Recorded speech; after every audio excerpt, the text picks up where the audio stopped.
Hello friends, જય અંબે, જય માતાજી. કેમ છો બધા? મજામાં? સ્વાગત છે તમારું મારી રસોઈની ચેનલમાં. આજે આપણે બેસન ચીલ્લી પૂરી બનાવીશું, એ બી ઘઉંના લોટ જોડે. મજા આવશે રેસીપી જોઈને, એકવાર ટ્રાય કરવા જેવી છે. તો ચલો રેસીપી સ્ટાર્ટ કરીએ. બે મરચાં મેં ધોઈને લઈ લીધા છે. એમાંથી થોડા એકદમ ઝીણા વટાય તો વાટી લેવાના. મિક્સરમાં ક્રશ કરવા હોય તો મિક્સરમાં પીસી લેવાના, કટર હોય તો ક્રશ કરી લેવાના, તમને જે રીતે ફાવે એ રીતે. લોટ લીધો છે, ઘઉંનો લોટ લીધો છે, બેસન છે. બેસનને પહેલાં થોડું આપણે શેકી લઈશું. નોર્મલ બનાવવાનું છે, આનું કોઈ માપ નથી. તમને જે રીતે પૂરી બનાવવી હોય એ રીતે તમે બનાવી શકો છો. તો મેં લીધું છે અડધી વાટકી જેટલું બેસન, એને ચાળી લઈશું અને કોરું બેસન શેકી લઈશું. આમાં કોઈ તેલ કે કોઈ મસાલા એડ કરીશું નહીં, પછી આપણે એનો મસાલો તૈયાર કરીશું. ત્યાં સુધી એની સ્મેલ આવે લાગે, બેસન શેકીએ એટલે આપણે એની સુગંધ આવે. અને બેસન ના લેવું હોય તો તમારી જોડે ચણા દાળી આવે છે, એનો પાવડર બી તમે લઈ શકો છો. આ રીતે મસ્ત એની સ્મેલ આવે ત્યાં સુધી હું એને શેકી લઈશ. મસ્ત બેસન જેટલું મારે શેકેલું જોઈતું હતું એટલું શેકાઈ ગયું છે અને થોડો કલર બી અલગ થઈ ગયો છે. તો એને ઠંડુ થવા દઈશું, ત્યાં સુધી આપણે લોટ તૈયાર કરી દઈએ. ઘઉંનો લોટ લઈ લઈશું, જે રીતે પૂરી બનાવી હોય એ રીતે.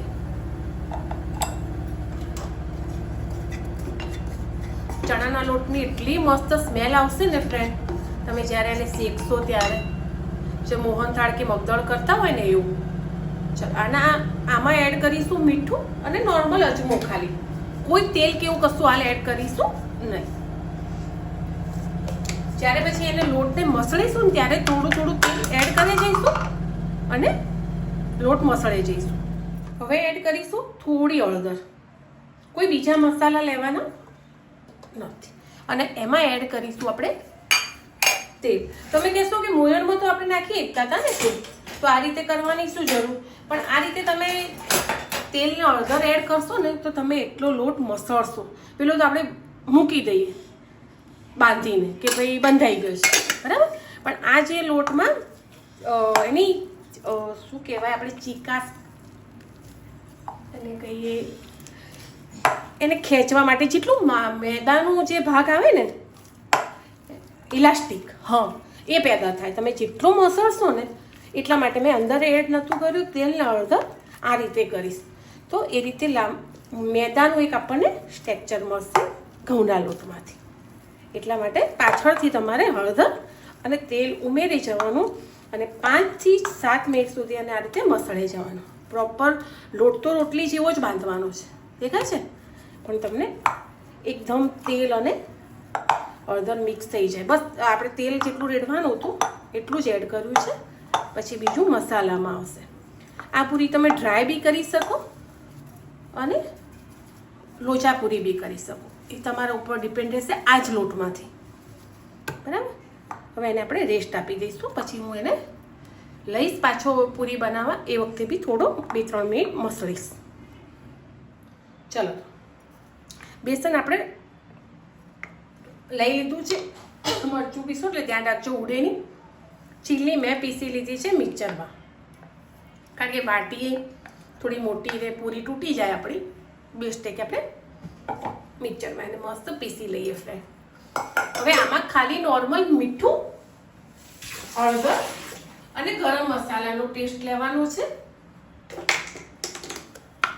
અને જો ગ્રીન રાખવું હોય તો તમે એકલી ગ્રીન ચીલ્લી બી લઈ શકો છો. હળદર ના એડ કરો તો બી ચાલે. અને 2 ચમચી જેટલું અંદર મોયણ લેવાનું.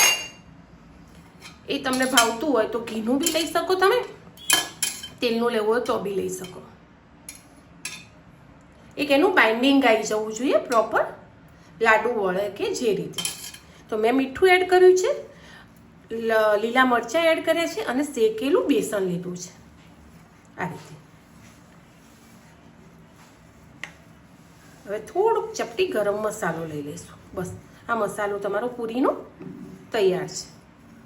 ગ્રીન ચીલ્લી જોડે કરો, બહુ જ મસ્ત લાગશે. જો એમ તો ટેસ્ટ ખાતા હોય તો ખાંડ એડ કરો, થોડું લીંબુ એડ કરો. પણ જો શાક જોડે પૂરી બનાવતા હોય, બેસન પૂરી, તો ખાલી તમે અંદર મીઠું અને મરચું જ એડ કરો.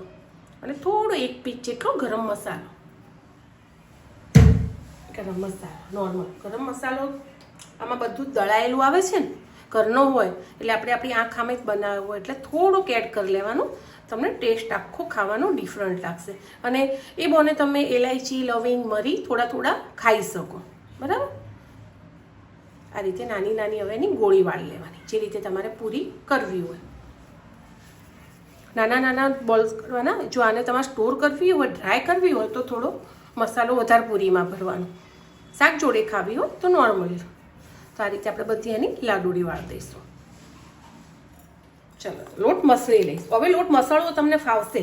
એ વખતે આપણે તેલને અંદર એડ કર્યું હતું ને એટલે લોટ ચોળતો હતો. બરાબર, હળદર અને બધું મિક્સ કરી અને 5 થી 7 મિનિટ મેં તમને કીધું હતું. તો 2-3 મિનિટ મેં એને પહેલાં મસળી લીધો અને હવે થોડો મસળી લઈશ અને પછી આપણે એની મસ્ત નાની નાની પૂરી બનાવીશું.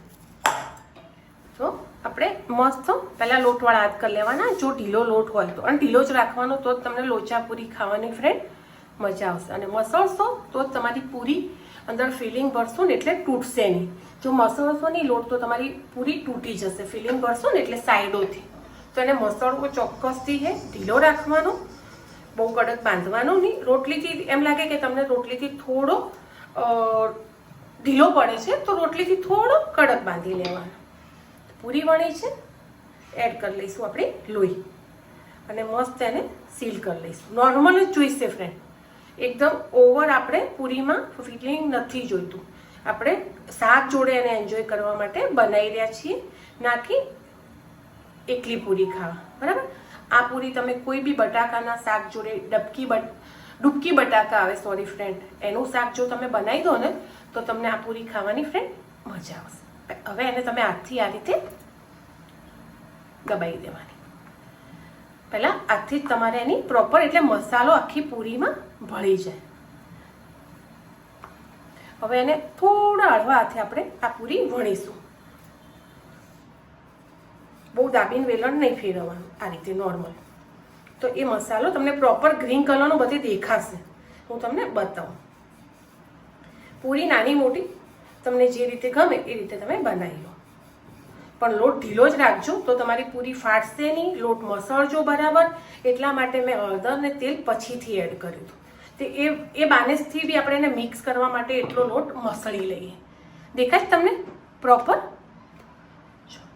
બધે તમને એનું ફિલિંગ દેખાતું હશે. અને જો આપણેથી કવર કરી હતી, ક્યાંય ફાટેલી કેવું કશું જ છે નહીં આ પૂરી.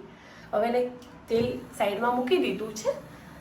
નોર્મલ તેલ આવી જાય એટલે આપણે એડ કરી દઈશું. તેલ મસ્ત આવી ગયું છે, પૂરીને એડ કરી દઈશું. એ જ રીતે આપણી બધી પૂરીઓ આપણે તૈયાર કરી લઈશું.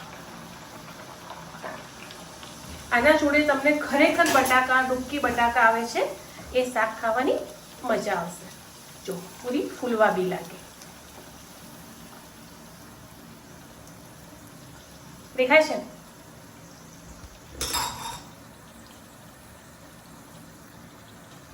હવે એને ધીમા તાપે તળાવવા દઈશું. એની જાતે જ ઉપર આવી આપણે ખાલી 1 કે 2 વાર એને થોડી હવે એને ફેવરી લઈશું. આ ચણાનું તમે કરીને કરો ને, તમારા જોડે ધારો કે બેસન શેકવાનો એ ટાઈમ ના હોય તો દાળિયા અત્યારે બધા જ ઘેર રાખતા હોય છે, એનો લોટ કરી અને એનાથી બી તમે મસ્ત આ રીતે પૂરી ઘઉંના લોટની બનાવી શકો છો. અને બટાકાનું રસાવાળું ડૂબકી બટાકા કહેવાય છે. આ બધું કેમ મળે ખબર છે? રાજસ્થાનમાં જાય ને, રાજસ્થાનમાં બી, સોરી ફ્રેન્ડ, દ્વારકા ને બાજુ જઈએ ને એ બાજુ આવતું બહુ જ મળે. તમને ખાવાની બી મજા આવે. આના જોડે તમારે ફુદીનાની ચટણી અને બટાકા બે મિક્સ કરીને ખાધું હોય ને, આ પૂરી ફોડીને અંદર રેડીને તમે ખુશ થઈ જાઓ ફ્રેન્ડ. દ્વારકા છે, શ્રીનાથજી છે, ત્યાં બધું લસણ ડુંગળી વગરનું મળે ને, એટલે આ રીતની જ એ લોકો પૂરી બનાવે. અને લઈ લઈશું. તેલ બી નહીં ભરાય, તમે એકવાર આ બનાવી જોજો. તો એ જ રીતે હું બધી તૈયાર કરી લઈશ.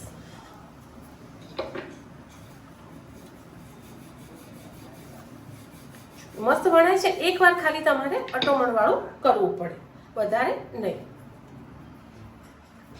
અને જેટલો લોટ ઢીલો હશે એટલું તમને આ પૂરી વણવામાં, બનાવવામાં મજા આવશે. મોયણ લેવું, અટોમણ લેવું પડે તો લઈ લેવાનું. એ અટોમણ તમે લોટનું લો તો બી ચાલે અને થોડો તેલવાળો હાથ કરી દો તો બી ચાલે. તમને જે ફાવે. પહેલાં તમારે એને હાથથી આટલી દબાઈ દેવાની, ડાયરેક્ટ વેલણથી નહીં વણવાની. એને તમે આંગળીથી બી મોટી મસ્ત કરી શકો. વેલણથી ડર લાગતી હોય ને તો નોર્મલ આટો લગાવી દેવાનો. આખી પૂરીમાં તમને એનો મસાલો મળી જશે.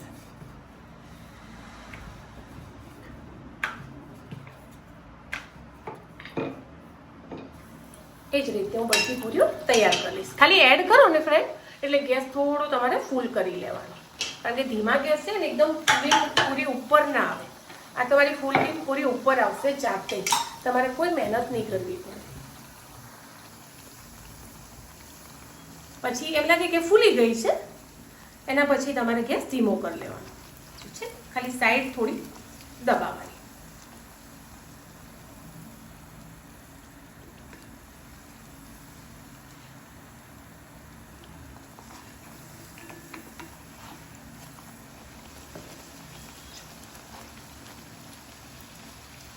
કચરી ફૂલે ને તો થોડીક વાર અહીં ફેરવી લેવાની, કારણ કે પાછળથી એને ક્યાંક આપણાથી હાથ અડ્યો હોય, નખ વાગ્યો હોય, ક્રેક થાય ને તો થોડું ફૂલવામાં ટાઈમ લે.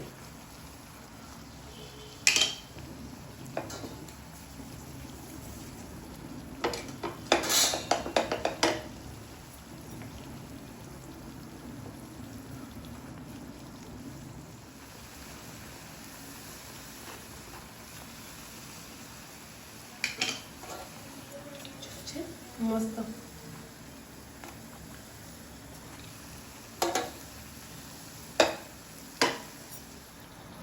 તૈયાર થઈ ગઈ છે આપણી પૂરીઓ. આ રીતે તમે બનાવજો ચોક્કસથી. અને એને રસાવાળા બટાકા જોડે, રસા બટાકા કહો, ડુક્કી બટાકા કહો, એમાં ભરીને આ પૂરી ખવાતી હોય છે શ્રીનાથજીમાં. એમાં ચલો મળીએ આગળના નવા બ્લોગમાં. By friend.